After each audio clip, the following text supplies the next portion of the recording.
सुहानी की माँ ने रोते हुए पंडित जी से कहा, पंडित जी, हमारी मदद करो। क्या हो गया है मेरी बेटी को? क्यों वो शैतानों की तरह बर्ताव कर रही है? क्योंकि तुम्हारी बेटी पर शैतानी साया का वास है। तुम्हारी बेटी एक शैतान के वश में है, जिससे इस समय पूरे गांव को खतरा है। क्या? शैतानी साया? लेकिन कल तक तो मेरी बेटी बिल्कुल ठीक थी। पंडित जी ने अपनी आंखें बंद की और मंत्र पढ़ते हुए देखने की कोशिश करने लगे आखिर सुहानी के साथ क्या हुआ है। पंडित ने देखा कि गांव के पुराने पेड़ के पास सुहानी अपनी दोस्त रुक्मणी के साथ खड़ी थी। वहां पे गांव के दो बुजुर्ग इंसान खड़े जो आपस में बातें कर रहे थे। उनमें से एक आदमी ने दूसरे से कहा, अरे झुमरू, तुमको पता है, मैंने सुना है कि गांव के पीछे जंगल के पास जो गुफा है उसमें एक ऐसा पत्थर है, अगर वो किसी को मिल जाए तो उस इंसान की हर इच्छा पूरी होगी। नहीं नहीं रघु, ऐसा कुछ नहीं है। उस गुफा है। मेरी दादी माँ ने मुझे बचपन में बताया था कि उस गुफा में किसी शैतान को बंद किया है। अगर कोई वहां जाएगा तो वो शैतान वापस से जिंदा हो जाएगा। दोनों बुजुर्गों की बात सुन सुहानी अपनी दोस्त को देखने लगी। रुक्मणी ने सुहानी से कहा, तुमको क्या लगता है सुहानी, ये जो कह रहे हैं क्या वो सच है? आज के समय में भी लोग ऐसी चीजों पर विश्वास करते हैं। कुछ कह नहीं सकते। मैंने अपनी आंखों से ऐसी चीजें होते नहीं देखा है, इसलिए मुझे तो विश्वास नहीं होता। वहां से वो दोनों बुजुर्ग इंसान चले गए। उसके बाद रुक्मणी भी वहां से चली गई।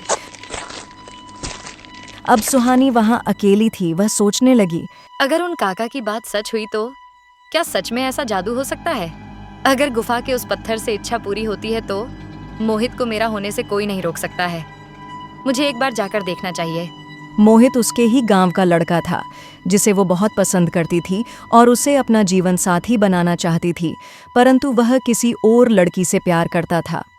अपनी इच्छा पूरी करने के लिए वह गांव के पीछे वाले गुफा की तरफ चल पड़ी। जब वह गुफा में गई तो वहां अजीब सा सन्नाटा था। उसे डर भी लग रहा था।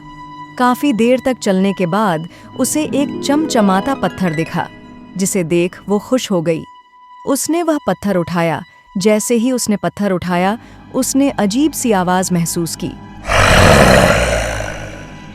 वह डर गई और पत्थर को जोर से पकड़ के बाहर की तरफ दौड़ी। उसके चले जाने के बाद वह शैतानी जानवर जाग गया और जोर जोर से हंसने लगा। और इस तरह सुहानी उस शैतान के वश में आ गई। पंडित की बात सुन सुहानी के माता पिता घबरा गए। सुहानी की माँ ने पंडित से पूछा, पंडित जी, मेरी बेटी को बचा लो। उसे कैसे उस शैतान के वश से बचा सकते हैं? कोई तो उपाय होगा। उपाय तो होगा जरूर।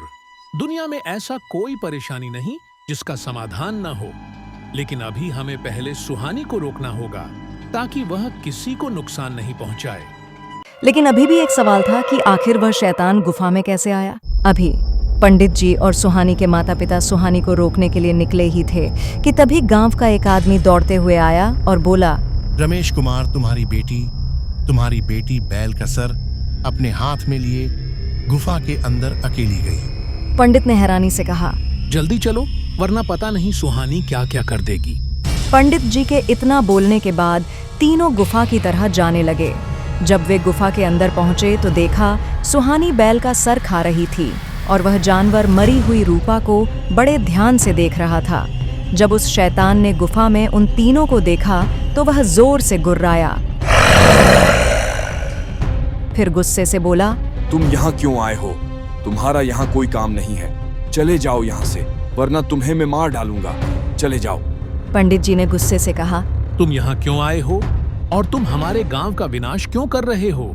पंडित के पूछने पर शैतान राक्षस थोड़ा शांत हुआ। फिर बोला, मैं कुछ भी जानबूझकर नहीं कर रहा हूँ। मैं एक श्रापित इंसान हूँ। सुहानी के पिता ने हैरानी से पूछा, इंसान पर तुम तो कहीं से भी इंसान नहीं लग रहे हो। न हरकतों से और न ही शरीर से तुम तो भयंकर दानव लग रहे हो। इस पर राक्षस अपनी कहानी बताते हुए बोला, लगभग 200 साल पहले की बात है। इसी गांव में मैं एक बड़े जमींदार का बेटा था। किसी चीज की कमी नहीं थी। हर वो चीज मुझे मिलती थी जो मुझे चाहिए, जिसके वजह से मैं बहुत बदतमीज था। एक दिन मैं गांव में घूम रहा था। मैं नदी के पास था। तभी मेरी नजर एक सुंदर स्त्री पर पड़ी जो वहां पानी भर के घर जा रही थी। मैंने उसका रास्ता रोका। है सुंदरी, तुम मुझे पहली नजर में भा गई। मैं तुमसे शादी कर अपनी पत्नी बनाना चाहता हूं। मेरे इस बात से वह चिढ़ गई और उसने गुस्से से बोला, तुम जैसे दुष्ट से तो मैं बात भी न करूं। शादी तो बहुत दूर की बात है। और वो वहां से चली गई। पर मैंने सोच लिया था, कुछ भी करके उसे अपनी पत्नी बनाऊंगा। एक दिन मैंने देखा वो इस गुफा में आ रही थी। मैं सोचने लगा, आखिर वो यहाँ अकेली क्या करने जा रही है। मैं उसके पीछे गुफा में आया। मैंने देखा वह गुफा में किसी साधारण से इंसान से मिल रही थी। मैं समझ गया कि वह उस लड़के से प्यार करती है और उससे चोरी छुपे मिलनी आई थी। मुझे यह देख के बहुत गुस्सा आ गया। मैंने जाकर अपनी तलवार से उस लड़के को मार डाला। वह अपने प्रेमी के पास बैठकर रो रही थी। उसने खुद को संभाला, खड़ी हुई और गुस्से से बोली, तू इंसान नहीं, इंसान के रूप में एक दानव है। मैं तुझे श्राप देती हूँ, तू इसी समय दानव बन जाए और आज के बाद तू किसी खूबसूरत लड़की को देखेगा और उसे पाने की कोशिश करेगा। वो तुझे कभी नहीं मिलेगी। तू खुद उसे अपने हाथों से मार डालेगा। और उसके बाद उसने तलवार से खुद को मार डाला। वह कोई साधारण लड़की नहीं थी, बल्कि वह एक पुजारी की बेटी थी और उसी पल में दानव बन गया। और जब मैं गांव गया तो गांव वाले मुझसे डरने लगे। और उसके बाद मैंने जिस भी लड़की को पसंद किया, मैंने खुद उन्हें अपने हाथों से मार डाला। जिसके बाद गांव वालों ने परेशान होकर मुझे इस गुफा में जला दिया। जिसके बाद मैं एक कठोर पत्थर बन गया। लेकिन जब सुहानी ने उस पत्थर को छुआ तो मैं वापस से जिंदा हो गया। मैं ऐसा कुछ नहीं करना चाहता, लेकिन मैं मजबूर हूं। शैतान की सच्चाई सुनकर तीनों घबरा गए, लेकिन पंडित जी समझ चुके थे कि यह शैतान अपने श्रापित जानवर रूप से मोक्ष चाहता है और उसे पता था उसे मोक्ष कैसे मिलेगा। वह आसपास देखने लगे, तभी उनको गुफा के एक कोने में वही 200 साल पुराना तलवार दिखा, जिससे उस शैतान को हमेशा के लिए खत्म किया जा सकता था। पंडित ने वह तलवार उठाई और उस शैतान पर वार किया। शैतान तुरंत मर गया। सुहानी के माता पिता को कुछ समझ नहीं आया कि पंडित जी क्या कर रहे हैं। उस शैतान के मरते ही सुहानी एकदम दिख हो गई, लेकिन रूपा मर चुकी थी, उसे जिंदा नहीं किया जा सकता था। चारों खुशी खुशी वापस गांव लौटे। अब गांव को किसी से कोई खतरा नहीं था। वह शैतान हमेशा के लिए चला गया। If you enjoyed this video, please like, comment and subscribe for more content. Thanks for watching.